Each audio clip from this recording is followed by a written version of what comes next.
Hello everyone, मैं हूं doctor दीपक और आज हम पढ़ेंगे biology.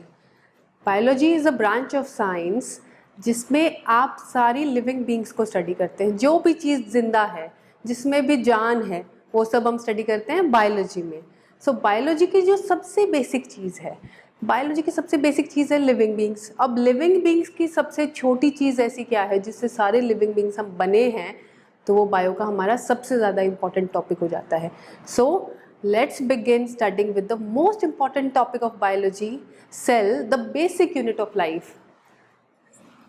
So whosoever is alive, मतलब cell the basic unit of life से क्या कहना चाह रहे हैं कि जो भी जिंदा है वो सेल से ही बना है। So cell is our basic unit of life. If we talk about the introduction, if we look around we see many different objects, some of them are living, living मतलब जिंदा है, and some of them are non living. So जब हम इसमें living की बात करेंगे तब हम बायोलॉजी के बारे में बात करेंगे।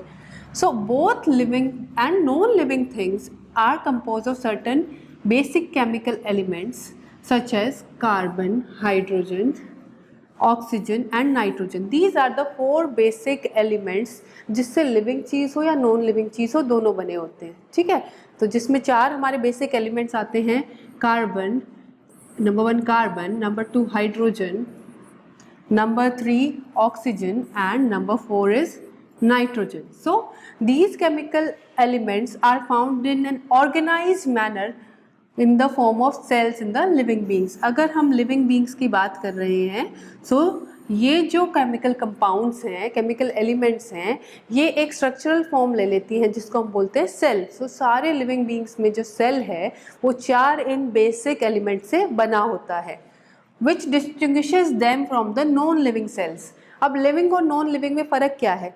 बने तो चारों इन्हीं एलिमेंट्स से हैं सब। सो सेल्स की फॉर्म में ऑर्गेनाइज हो जाते हैं ये एलिमेंट्स लिविंग बींग्स में। So cells are the basic structural and functional units of life. So structural भी और फंक्शनल भी, मतलब कि अगर हम बात करते हैं स्ट्रक्चर की, तो अगर स्ट्रक्चर की बात करें तो स्ट्रक्चर भी किसी भी लिविंग ऑर्गेनिज्म का बना है सेल से, और अगर फंक्शन की बात करें तो सारे फंक्शंस जो लिविंग बींग्स कर रहे हैं वो भी कर रहे हैं सेल्स से। A cell is the smallest individual unit of matter capable of performing all essential life processes by itself. मतलब सबसे छोटी अगर जो चीज़ यूनिट है, तो स्मॉलेस्ट यूनिट अगर है लिविंग बींग्स में वो है सेल, और वो सारे फंक्शंस परफॉर्म कर सकती हैं। So let's move ahead and talk more and more about the cell. अगर सेल को हम कितनी भी डेप्थ में पढ़ें उतना ही कम है कि how does the smallest thing perform so many functions at one time. So the term cell, अब अगर सेल इतना इम्पॉर्टेंट है, I have told you that this topic is just so important in biology. अगर biology को start करना है तो ये फर्स्ट चैप्टर होगा हर क्लास में कि आपको ये पढ़ना होगा। ठीक है, सो अगर इतना इम्पॉर्टेंट है cell, so we should also know, थोड़ी हिस्ट्री हमें इसकी पता होनी चाहिए कि कहाँ से सेल आया, किसने फर्स्ट टाइम ये सोचा होगा कि हम बने किस चीज़ से हुए हैं। So the history is very important in many forms, specially competitive exams की अगर मैं बात करूँ तो, या फिर बोर्ड एग्जाम्स की मैं बात करूँ तो सेल पे बहुत बार क्वेश्चन आते हैं, सेल की हिस्ट्री पे भी। तो the term cell is derived from a Latin word सेलुला।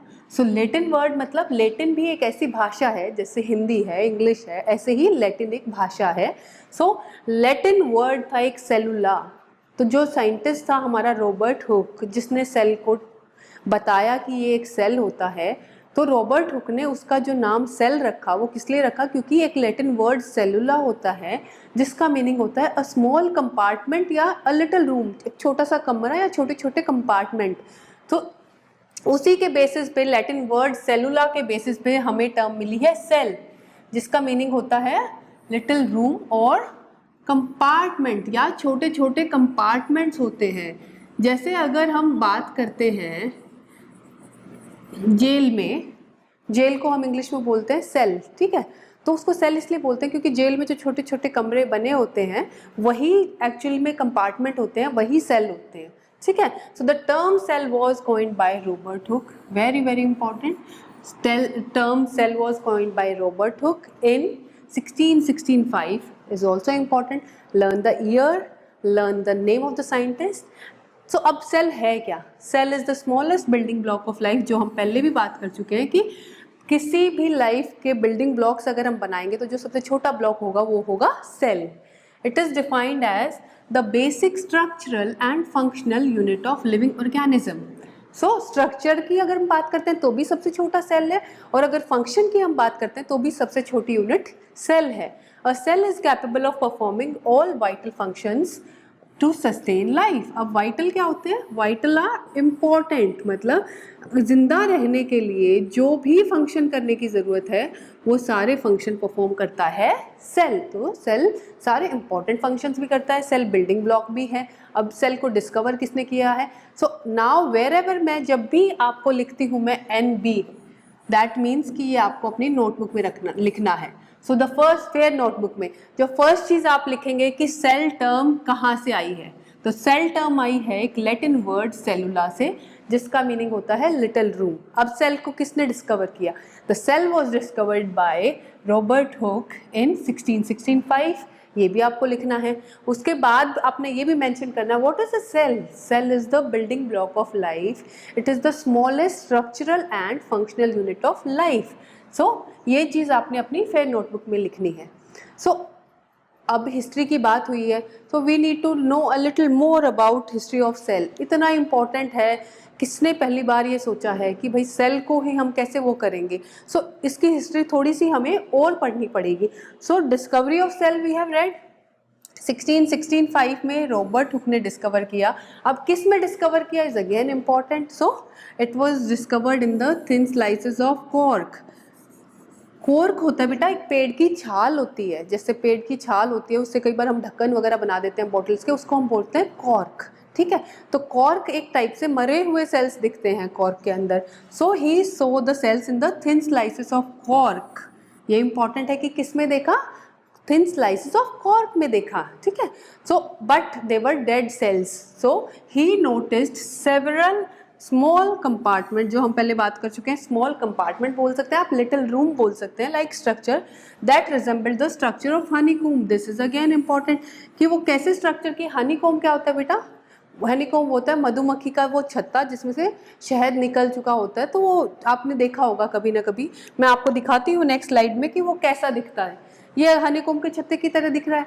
ऐसा ही माइक्रोस्कोप में सेल दिखा, थिन स्लाइस ऑफ कॉर्क. जब उसने माइक्रोस्कोप में देखी रॉबर्ट हुक ने, ये है रॉबर्ट हुक का वो माइक्रोस्कोप जो उन्होंने सेल देखने के लिए यूज़ किया पहली बार. ठीक है, तो इस माइक्रोस्कोप में उन्होंने सेल देखा और कैसे दिखा उनको दिखा हनीकॉम्ब अपीयरेंस, मतलब मधुमक्खी के छाते की तरह उनको सेल्स दिखे.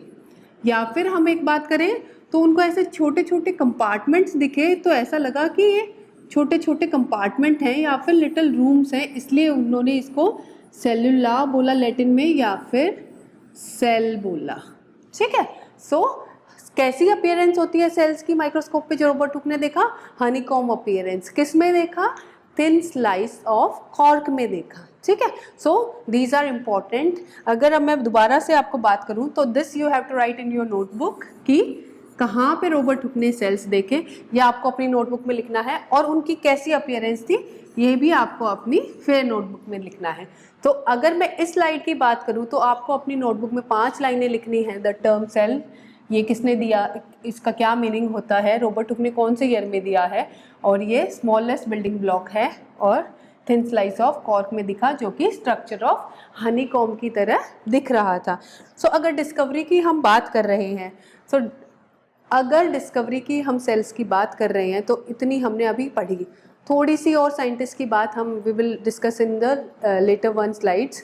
ठीक है, सो अगर अब हम बात करते हैं, हमने सेल्स को 2 में डिवाइड किया है, यूनिसेलुलर एंड मल्टीसेलुलर. अब इनका क्या मतलब है? यूनी कहीं भी आएगा बेटा, यूनी का मतलब होता है single.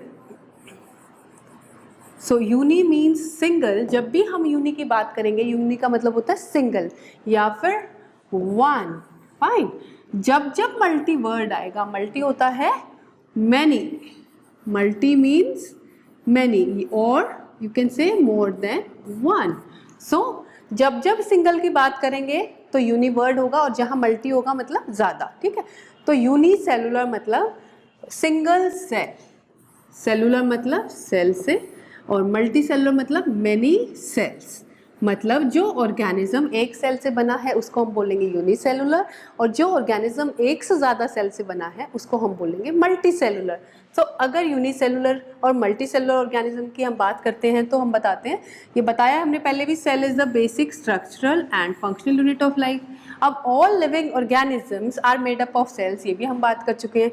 In one case a single, अब हम यूनिसेलुलर की बात करें, अ सिंगल सेल में कॉन्स्टिट्यूट एन ऑर्गेनिज्म, मतलब एक ही सेल पूरा ऑर्गेनिज्म बना देगा, तो ऐसे के हम बोलते हैं यूनिसेलुलर ऑर्गेनिजम्स, ठीक है। और अगर दूसरे ऑर्गेनिज्म की बात कर रहे हैं तो मैनी सेल से बना है, जिसको हम बोलते हैं मल्टी सेलुलर, ठीक है। तो अकॉर्डिंग टू दिस कि नंबर ऑफ सेल्स कितने हैं एक ऑर्गेनिज्म में, ऑर्गेनिजम्स को हमने डिवाइड किया हुआ है टू टाइप्स में। So two types of organisms are there on the basis of the number of cells which constitute them. तो पहला जो अगर एक सेल से कोई ऑर्गेनिज्म बना है तो उसको हम बोलते हैं uni, which I told you again, it's a single cell unicellular organisms, and जिसमें ओनली वन सेल होता है, ठीक है। So here comes what you have to write in your notebook कि according to the number of cells organism can be divided into two types, and the first is unicellular, जो कि बने हैं हमारे सिंगल सेल से पूरा organism बना है, और इसके एग्जाम्पल्स हमको याद करने हैं। जस्ट एक ब्रीफ याद करना है, एक एग्जाम्पल का नाम आपको ऐसे बस याद होना चाहिए कि देयर इज समथिंग, ऐसी कोई चीज़ होती है, ऐसा कोई ऑर्गेनिज्म होता है, यूनिसेलुलर होता है वो, ठीक है। So it has amoeba, Chlamydomonas, paramecium and bacteria, ठीक है। Amoeba, Chlamydomonas, Paramecium and some other bacteria. So you just have to remember the words. अगर इससे आगे हम बात करें तो आपकी बुक में जो दिया हुआ है यूनिसेलुलर ऑर्गेनिजम्स के डायग्राम दिए हुए हैं, ठीक है। So but this is not labelled, you can label if you wish to. इसमें amoeba, this is amoeba, this is euglena, जो आपकी बुक में वैसे आपको एग्जाम्पल्स में नहीं दिया हुआ, सो दिस इज यूग्लिना, ठीक है, fine. And this is paramecium, this is given in your book, paramecium आपकी बुक में लिखा हुआ है, and then this is some bacteria जो कि आपकी बुक में mentioned है कि there can be some other bacteria. So we see here, इन सारे में हम देख रहे हैं जो this full organism is one cell, ये एक ही सेल है जो पूरा ऑर्गेनिज्म बना रहा है। Similarly here in this diagram also, ये एक सेल है जो पूरा ऑर्गेनिज्म बना रहा है, जो सारे काम एक ही सेल करेगा, क्योंकि इस ऑर्गेनिज्म को अगर कुछ भी करना है तो सिर्फ एक ही सेल है इसके पास जो सारे काम कर सकता है। इस सेंस में यूनिसेलुलर ऑर्गेनिज्म बड़े इंपॉर्टेंट होते हैं क्योंकि एक ही सेल उसमें सारे फंक्शन करता है, ठीक है। So you have to remember the examples of the unicellular organism and what are unicellular organisms. अगर अब इससे नेक्स्ट हम मूव ऑन करते हैं तो हम मल्टी सेलुलर ऑर्गेनिजम्स की बात करेंगे। सो मल्टी सेलुलर ऑर्गेनिज्म आप सब जानते हो, जो आप अपने चारों तरफ देखते हो, हम everybody is made up of more than one cells, चाहे वो प्लांट्स हैं, चाहे वो कोई भी एनिमल जो आप जनरली देख रहे हैं, ठीक है। So all of them are made up of more than one cells. तो मल्टी सेलुलर ऑर्गेनिज्म मतलब मोर देन वन सेल से बने हो या फिर मैनी सेल से, विद मैनी सेल्स। सो इसके examples is all the plants and animals जो आप अपने चारों तरफ देख रहे हैं। So this you have to write in your fair notebook, because we have wrote about unicellular organism, then we are going to write about multicellular organism in your notebook, ठीक है। So now after the history of cell and the type of organisms on the basis of number of cells, जो बहुत important topic है वो है cell theory, मतलब एक ऐसी थ्योरी जो सेल के बारे में दी गई है। So cell theory बेटा, if I talk, मतलब मैं अगर बात करूँ तो मुझे इस पूरे चैप्टर में सबसे इम्पॉर्टेंट कोई टॉपिक लगता है तो वो है सेल थ्योरी, क्योंकि इसकी प्रैक्टिकल इम्प्लीकेशंस हैं हमारी डे टू डे लाइफ में। So cell theory was given by, किस किस ने इसको दिया है और क्या इसको पोस्टुलेट्स हैं, ये दोनों आपको बहुत अच्छे से आने चाहिए। So cell theory was proposed by Matthias Jacob Schleiden, ठीक है। मैथियस जैकब शेल्डन ने 1838 में अपना काम कर रहा था ये प्लांट्स पे, और जो थियोडोर श्वान इन 1839 ये अपने एनिमल्स पे काम कर रहा था। This scientist was working on the plants and Theodor Schwann was working on the animals. वो 1838 में कर रहा था, 1839 में कर रहा था। दोनों इंडिविजुअली अपना काम कर रहे थे, इन्होंने इकट्ठे नहीं किया, अपना इंडिविजुअली दोनों अपना काम कर रहे थे, और दोनों ही, उसने प्लांट्स के बारे में और उसने एनिमल्स के बारे में सेम थ्योरी प्रपोज करी, इसलिए इन दोनों को ही हम इम्पोर्टेंट साइंटिस्ट मानते हैं इस थ्योरी के लिए। तो इन दोनों ने क्या बोला, द मेन टू पोस्टुलेट जो इन्होंने दिए हैं वो हैं all organisms are made up of cells. जो हम इतनी देर से बात कर रहे हैं कि हम सब सेल से बने हैं, but who was the scientist जिसने पहली बार इस चीज़ को बोला कि हम सब सेल से बने हैं। इट्स अमेजिंग कि हम सब सेल से बने हैं, बट पहली बार ये अमेजिंग बात किसके मन में आई, तो वो आई हमारे Matthias Jacob Schleiden and Theodor Schwann के मन में, ठीक है। उसके बाद जो दूसरी चीज़ उन्होंने बताई कि cell is the basic structural and functional unit of life. ये भी हम बहुत देर से बात कर रहे हैं कि सबसे बेसिक जो स्ट्रक्चर बनाता है वो बनाता है सेल, सबसे बेसिक फंक्शन बॉडी में करता होता है सेल। सो ये भी पहली बार हमारे को सेल थ्योरी में इन दोनों साइंटिस्ट ने बताया। पर अभी तक ये समझ में नहीं आ रहा था कि सेल आया कहाँ से। भाई सेल ठीक है, अच्छा है, basic structure, functional unit of life है, सारी चीज़ें ठीक हैं, but where does the cell come from. So इसको बताने के लिए एक और साइंटिस्ट बाद में आया जिनका नाम है रुडोल्फ वर्को। रुडोल्फ वर्को ने सिर्फ इसमें ये ऐड किया कि जो सेल है वो प्री एग्जिस्टिंग सेल से बनते हैं। मतलब प्री एग्जिस्टिंग मतलब जो पहले से एग्जिस्ट कर रहे होते हैं, ठीक है। प्री मतलब फ्रॉम बिफोर, एग्जिस्ट कर रहे हैं। सो प्री एग्जिस्टिंग सेल से बनना मतलब जो सेल पहले से ही हैं उसी से नए सेल्स बनेंगे, ठीक है। सो अब रुडोल्फ वर्को ने क्या बोला, रुडोल्फ वर्को ने 1868 में बोला कि that new sales arise from pre existing sales, मतलब नए सेल बनेंगे पुराने सेल्स से। और इसी को लैटिन में, इस पूरी लाइन को लैटिन में बोलते हैं that new cells exist from the pre existing cells, arise from the pre existing cell. इसी को लैटिन में हम बोलते हैं ओमनिस सेलुला ई सेलुली, की मतलब सेल्स जो हैं प्री एग्जिस्टिंग सेल से बनते हैं। So this again is very very important. इसमें आपने अपनी फेयर नोटबुक में पूरी सेल थ्योरी को लिखना है, तीनों साइंटिस्ट को लिखना है एंड दोनों पोस्टुलेट्स लिखने हैं, और उसके बाद रुडोल्फ वर्को ने उसमें क्या ऐड ऑन किया ये भी लिखना है। अगर मैं सेल थ्योरी को ब्रीफ में बोलूँ तो पहले दो साइंटिस्ट अपना काम कर रहे थे इंडिविजुअली, शेल्डन एंड श्वान। एक 1838 में करा था, एक 1839 में करा था। उन्होंने दो पोस्टुलेट दिए, एक ने बोला कि दोनों ने बोला कि all organisms are made up of cell, सारे ऑर्गेनिज्म सेल से बने हैं। और दूसरी बात जो उन्होंने बोला कि cell is the basic structural and functional unit of life. ये दोनों बातें इन्होंने बता दी, बट एक जो बात अनसॉल्व रह गई, जो क्वेश्चन अनआंसर्ड रह गया, वो ये था कि सेल्स आते कहाँ से हैं। अब उसको आंसर करने के लिए हमारे पास साइंटिस्ट आते हैं रुडोल्फ वर्को, जो कि 1868 में आते हैं और इस बात का जवाब देते हैं कि all the cells come from the pre existing cells. So ओमनिस सेलुला ई सेलुला, ये आपको बिल्कुल अच्छे से याद करना है और अपनी फेयर नोटबुक में लिखना है, ठीक है। अब बेटा we have talked about the discovery of the cells, पर उसमें हमने सिर्फ बात करी रॉबर्ट हुक की। उसके बाद हमने बात करी है सेल थ्योरी की, उसमें हमने 3 साइंटिस्ट और पढ़े, ठीक है। बट उसके अलावा there are few more scientist जिन्होंने सेल्स की हिस्ट्री में कंट्रीब्यूशन किया है, जो कि हमको एक बार के लिए we need to go through them and we need to learn them. So this table you have to make in your fair notebook. So सबसे पहले आता है इसमें साइंटिस्ट का नाम, the first one is Robert Hooke. He discovered the cell, ठीक है। He discovered the cell in thin slice of cork. Cork की स्लाइस में इसने इसको पहली बार देखा है, ठीक है। But they were then, if I tell you कि थिन स्लाइस ऑफ कॉर्क में देखा तो इसका मतलब ही सो द डेड सेल, ठीक, fine. Now Anton van Leeuwenhoek is the second scientist who observe the first living cell, because Robert Hooke ने जो सेल देखा वो डेड था, तो फर्स्ट लिविंग सेल किसने देखा, एंटन वॉन ल्यूवेनहॉक ने देखा। So you need to know this. Third scientist जो इम्पोर्टेंट है वो होता है Robert Brown, who discovered the cell nucleus. जैसे हम सेल्स देखते हैं बेटा, जब तक रॉबर्ट हुक ने सेल देखा तो it was a dead cell, जो कि ऐसा एक कंपार्टमेंट की तरह दिख रहा था। Now came Anton van Leeuwenhoek, जिसने लिविंग सेल देखा तो the living cell looked like this, it had something in the middle, fine. So अगर दूसरा सेल है, it had something in the middle.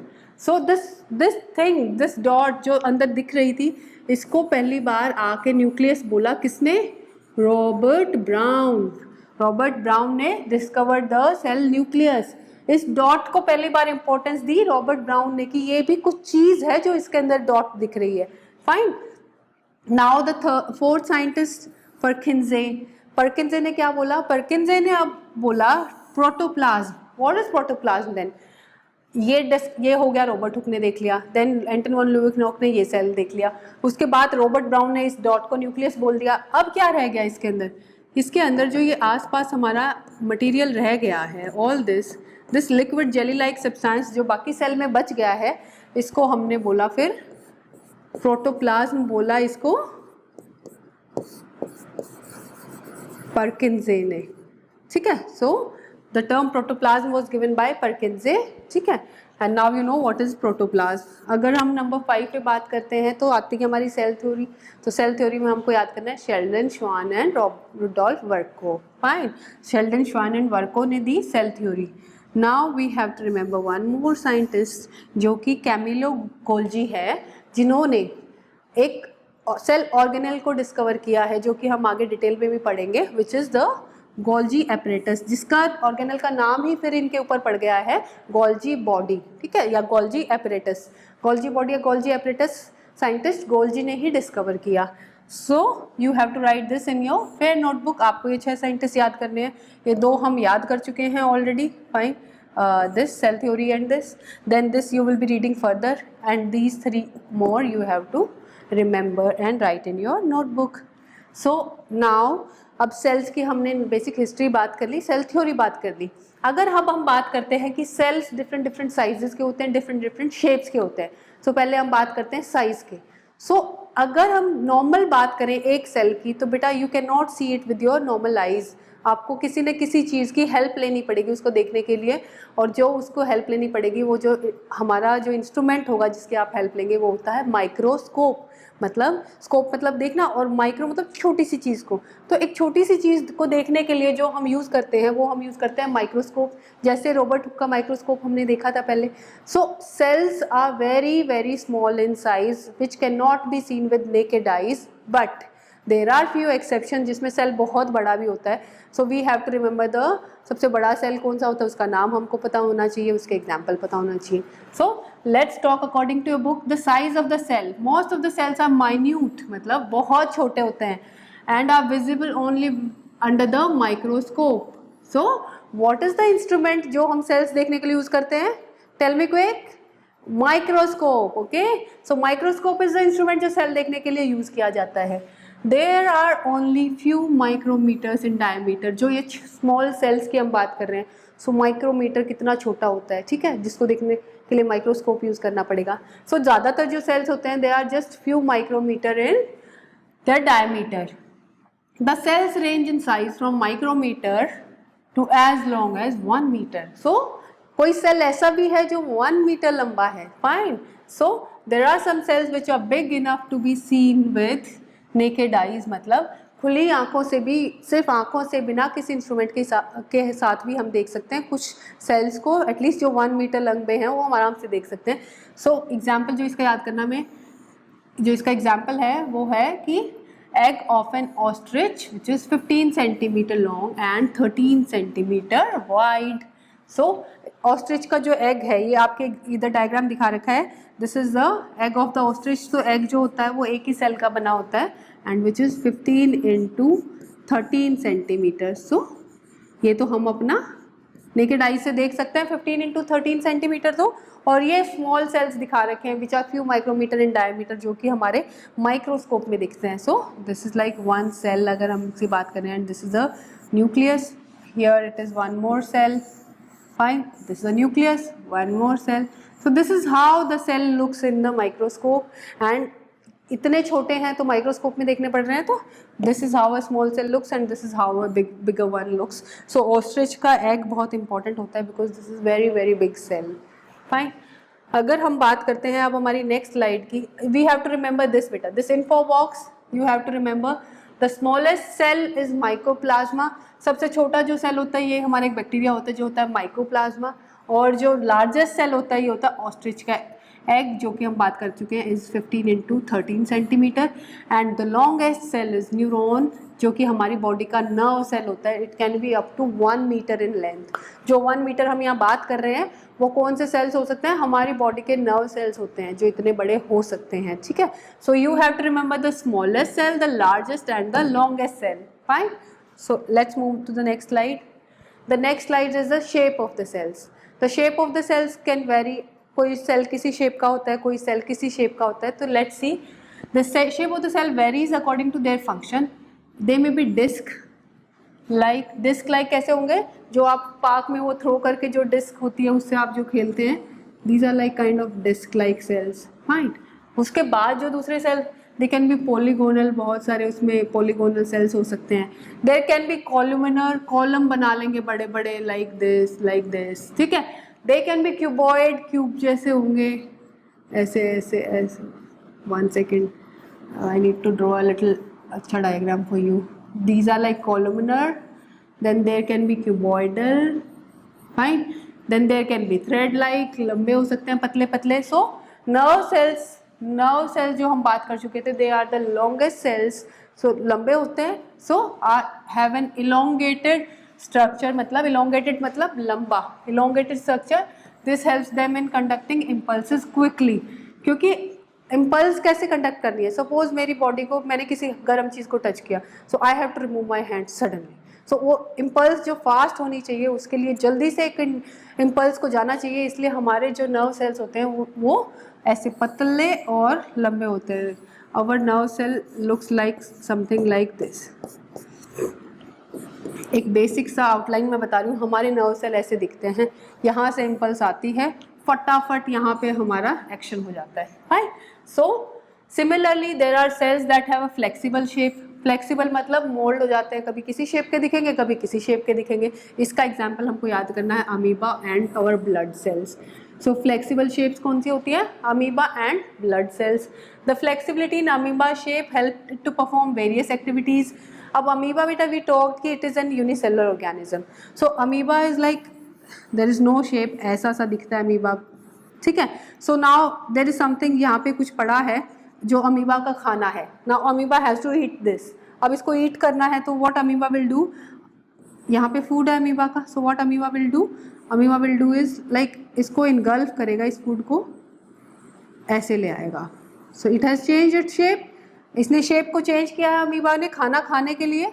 So this is flexibility. अपना काम करने के लिए वो अपनी शेप चेंज कर लेता है. तो इसको हमने बोला है फ्लेक्सिबल शेप, जो कि अमीबा में मिलती है. और हमारे ब्लड सेल्स होते हैं.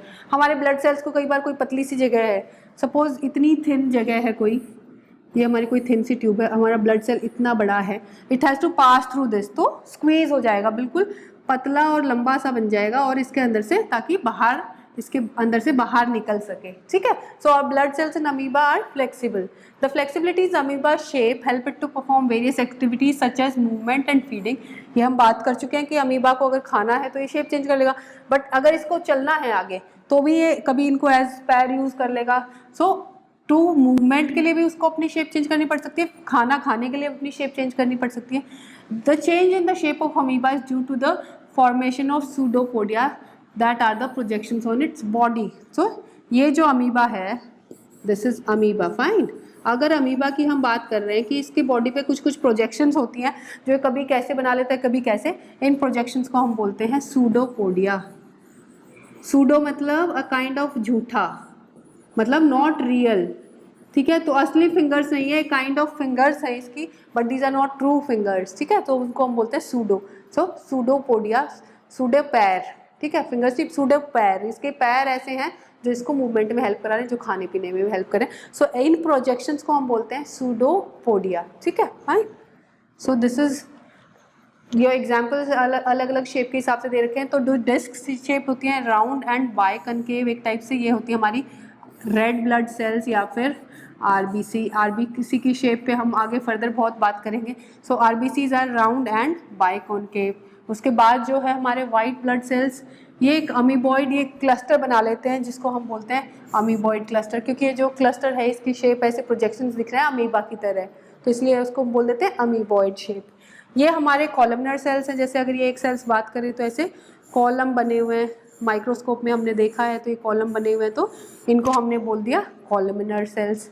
और ये है हमारे बेटा nerve cells which are like long thread like, ऐसे लगता है बहुत सारे धागे पड़े हुए हैं. ठीक है. So these are like thread like our nerve cells. So now we know the different shapes, the different sizes, of the cells which you have to study. And आपको क्या क्या लिखना है अपनी नोटबुक में, आपको अपनी नोटबुक में ये सारी डिफरेंट शेप्स जो हो सकती है ये मेंशन करनी है इन योर नोटबुक। उसके अलावा आपको ये एग्जांपल्स लिखने हैं कि फ्लेक्सिबल शेप किसकी होती है, फाइन, ठीक है, इलोंगेटेड शेप किसकी होती है, नर्व सेल इलोंगेटेड होते हैं, फ्लेक्सिबल शेप होती है अमीबा और ब्लड सेल्स के लिए होती है, fine. So these are the examples that you have to write in your notebook and that's all for today. Thank you so much. I hope आप लोगों को ये सब कुछ समझ में आया होगा। If not please see the video again and again, पीछे जाकर जो चीज़ आपको समझ में नहीं आ रही, and in case of any doubt just leave a message और drop a WhatsApp on your school number and I will revert you back as soon as possible. Thank you so much.